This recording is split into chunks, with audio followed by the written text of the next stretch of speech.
Ang nakakatakot na karanasang ito ay kinuwento sa akin ng aking kaklase noong college. Bakasyon noon, umuwi siya sa probinsya nila sa Laguna. Sumakay siya ng jeep.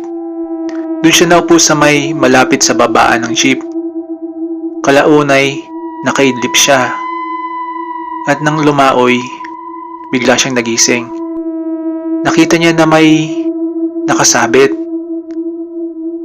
Sa isip niya, bakit kaya ayaw pumasok ng mama dito sa loob? Wala namang sakay. Kaya sinabi niya, "Ma, pasok na ho kayo dito." Hindi siya pinansin. Kaya ang ginawa niya ay sinilip niya. Baka hindi kako siya naririnig.